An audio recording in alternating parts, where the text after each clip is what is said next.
Hello again, Faceless here. We're trying something a little bit different this time. I'm going to be talking about, and this story is also about the hungry ghosts. I know I said about twice. I'm so sorry, but that's how my mind was. The tale of the hungry ghosts of China that also do with Buddhism and Taoism. Pretty interesting. I think you guys will love this tale. And so we begin with the tale of the hungry ghosts of Zhongyuan. Hello there.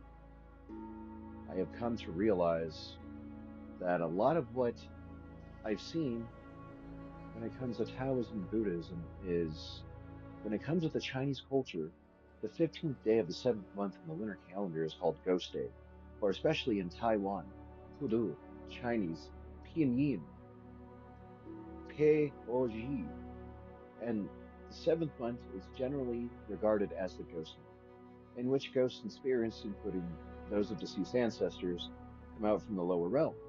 Now, being in this country, I've learned many things. It's not about diversity of beliefs, it's concepts, evolution, spreading nationwide, or even through the world. We talk about heaven and hell, but do we ever think about how we have to commemorate to the opening of the gates of hell and heaven, committing all ghosts to receive food and drink? The king of hell is the one that we have to pay honor to, along with the ghost king. Now, you should not confuse the two, for they are not the same. Now that I've given you just a little bit of insight to this, I will mention that burning incense and hell money, which they also call joss paper or papier mâché, that is also money you burn to give the ghosts currency in the afterlife, as someone would all rather burn a boat, a pair of shoes, a dress. And a lot of the times, those are also made out of paper. I spent a lot of time at the Hungry Ghost Festival, or also known as the Yulon Pen Festival in Buddhism. Now, the idea is these people might die a good, have a good life, but die an unexpected death or a rather violent one. That leaves them with a sense of hunger and longing for something they couldn't achieve in their life or something they weren't finished doing.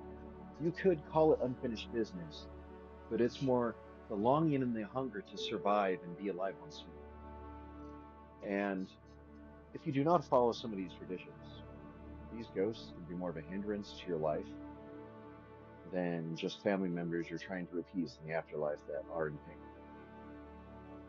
A friend of mine, Zhang Swang, told me that he wasn't very traditional like the rest of his family, and he held to more Western beliefs and traditions. He said if he had enough money, he would move to California. I asked why California. He told me he feels more American than Japanese at this point. And I said, but the Hungry Ghost Ritual is coming, is it not? Don't you usually go there with your family to pay respects to the dead? And in his own words, he told me, Sir, friend, I don't believe that we have to watch over our dead ancestors. Don't they have enough to do in their own afterlife rather than toil and wait for blessings and food and drink from us? Those are the last words I heard from him.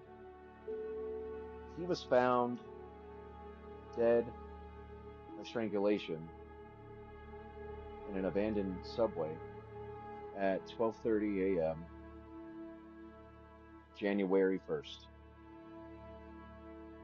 Kind of ironic that a man who did not want to celebrate anything went out on the celebration of the Western New Year that he so belovedly held to his heart. This is not where the story ends, though. I moved into his house knowing that I would be dealing with many, many different spirits, and dealing with a lot of, how you say, objects. Not always heirlooms, but objects left behind. I can't assume they're always haunted, but his house was a living example of ancient history preserved. I thought to myself, most people would say this is a treasure, gold mine. In Western eyes, it would be considered a dump. To me, I called it home. Little did I know, I started learning about remedies, herbs, different animal parts that could help with certain illnesses, boost your health, your stamina. I could say, your immune system as well. Now, he never did say my name, but my name is Gregory Wainwright. I come from the Wainwright family. When we came to America, we changed it to Wayne, but I changed it back to Wainwright. I've been living here in China for quite some time. At this point, I'd say 10 years. I've seen a lot of things that normal people wouldn't see. They've said I have yin yang eyes, and I question how that's possible when I'm not even from here or I was born here. And they said, well, yin and yang people exist, and some of them who are also reunited with each other see things with two different eyes. You converse with the dead, people that they cannot see, and you're considered a madman. But to us, you are already enlightened. No one is enlightened more than the other. Your charge is to find these spirits, help them along their way, and to punish the ones who put them in their place. And you do not have to do it with your fists. Praying, charms, steadfast in your ideas of the belief that you hold true. Your friend didn't just die because he went against traditions. He died because there was a curse put on his family long ago. And it happens to always be with the first son from the first time the holy matrimony was conceived. As he would say, he really loved everything about the Western world and our films, our fiction, our mythologies of our own. I became more and more trapped under a sense of culture shock. I thought to myself again, I know more about these people than I know about myself and their way of life. I've I've built my way into the respect of these people simply because I honor their way of life. And I feel it is my duty to make sure the spirits of their loved ones get the respect they need. I now make my own joss paper and I hand it out lovingly to everybody around this time of year. They call me Uncle Shen. Not sure why, but in their country and traditions, they call older people auntie or uncle out of respect.